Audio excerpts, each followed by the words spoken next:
और अब आपको सीधे राजधानी दिल्ली लेके चलते हैं, जहां मायावती कॉन्फ्रेंस कर रही हैं। देश में खासकर जातिवादी, सांप्रदायिक व दलित विरोधी मानसिकता रखने वाली पार्टियों व इनके नेताओं की नींद उड़ा दी है तथा वे लोग हमसे सीधा राजनीतिक लड़ाई लड़ने की बजाय हमारे बारे में न केवल लगातार अनाप शनाप व अनर्गल बयानबाजी कर रहे हैं, बल्कि कुछ जातिवादी व दलित विरोधी मानसिकता रखने वाले टीवी चैनलों से बल्कि कुछ जातिवादी व दलित विरोधी मानसिकता रखने वाले टीवी चैनलों से षड्यंत्र करके अब संकीर्ण व शरारतीपूर्ण खबरें भी दिखाना शुरू कर दी है, ताकि पार्टी व इसके शीर्ष नेतृत्व को, सर्वोच्च नेतृत्व को चुनाव के दौरान फिर से बदनाम किया जा सके। इसी क्रम में मेरे जन्मदिन के खुशी के मौके पर गरीबों द्वारा ज्यादा से ज्यादा जन्मदिन का केक खाकर खुशी मनाने की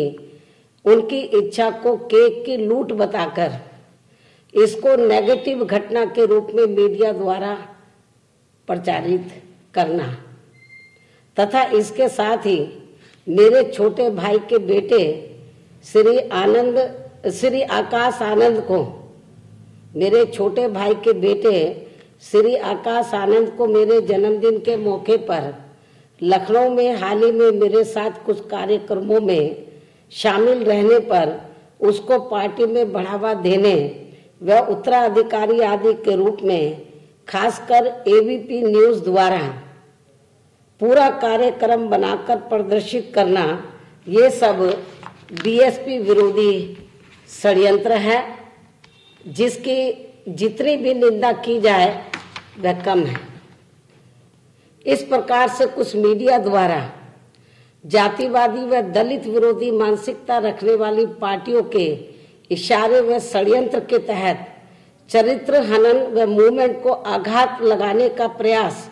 वैसे तो पहले भी लगातार ही खासकर बीएसपी के खिलाफ किया जाता रहा है और बीएसपी का नेतृत्व इसका समय समय पर अपनी शैली में इसका मुंह तोड़ जवाब भी देता रहा है, लेकिन वर्तमान समय में मेरे नौजवान भतीजे श्री आकाश को भी इसमें जानबूझकर घसीटने का प्रयास मुझे इस बात पर मजबूर करता है कि मैं इस संबंध में जरूर कुछ आगे सोचूं। वैसे भी ये सर्वविदित है कि पार्टी व बीएसपी मूवमेंट के हित में खासकर मेरे छोटे भाई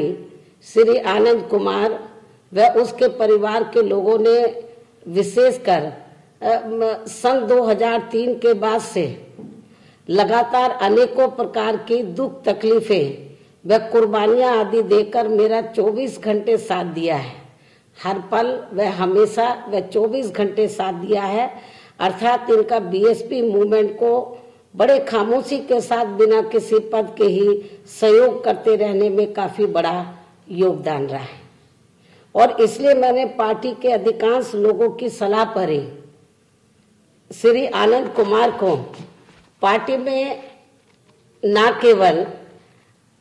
गैर राजनीतिक कार्यों के लिए ही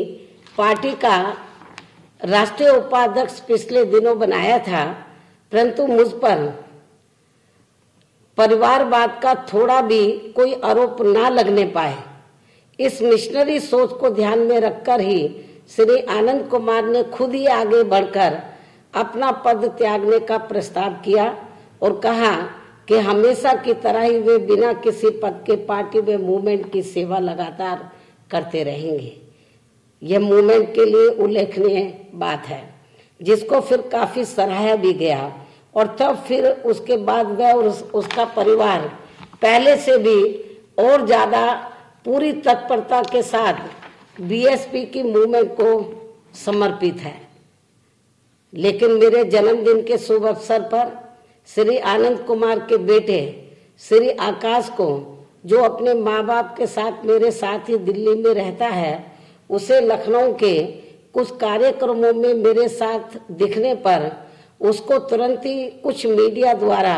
सस्ती राजनीति का शिकार बनाने का षड्यंत्र जो किया गया है, ये अति निंदनीय है। वैसे तो सर्वविदित ही है कि देश में जातिवादी व दलित विरोधी मानसिकता रखने वाली पार्टियों को बीएसपी व सपा के गठबंधन से जो काफी ज्यादा बौखलाहट व सत्ता हाथ से जाने की बेचैनी है और उसका राजनीतिक तौर पर सीधा मुकाबला नहीं कर पाने के कारण ही तो अब वे लोग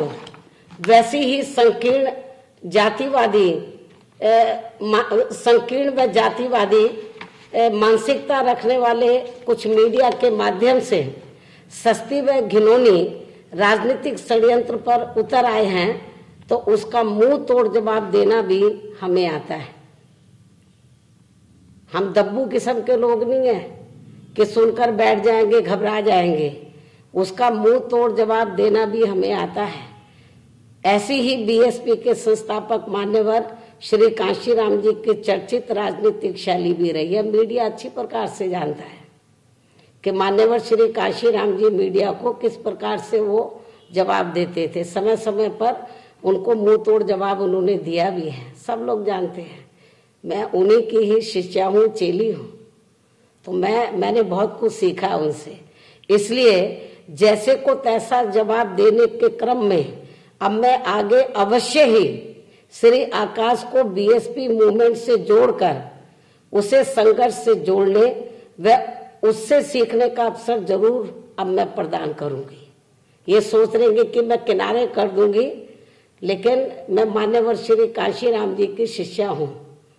इसलिए जैसे को तैसा जवाब देने के क्रम में ही अब मैं आगे अवश्य ही श्री आकाश को बीएसपी मूवमेंट से जोड़कर वह उसे संघर्ष से जोड़ने एवं उससे सीखने का अवसर जरूर प्रदान करूंगी। और इस संबंध में कुछ जातिवादी व दलित विरोधी मानसिकता वाले मीडिया को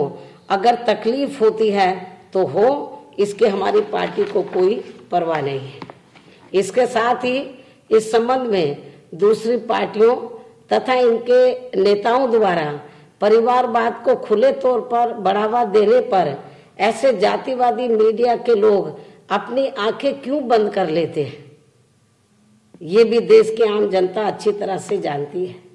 और इतना ही नहीं, बल्कि इससे पहले भी उत्तर प्रदेश में मेरी सरकार के समय में इसी प्रकार की संकीर्ण व जातिवादी मानसिकता रखने वाले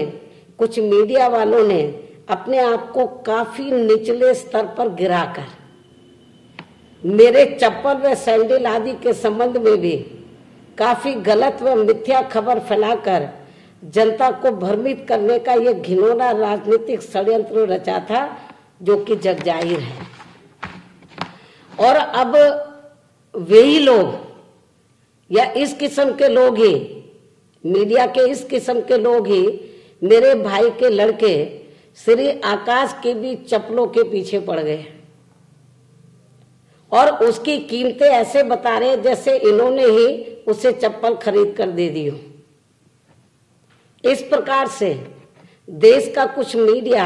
सत्ताधारी पार्टी के दबाव में आकर उनके राजनीतिक षड्यंत्र का शिकार बनने के लिए इस हद तक गिर जाएगा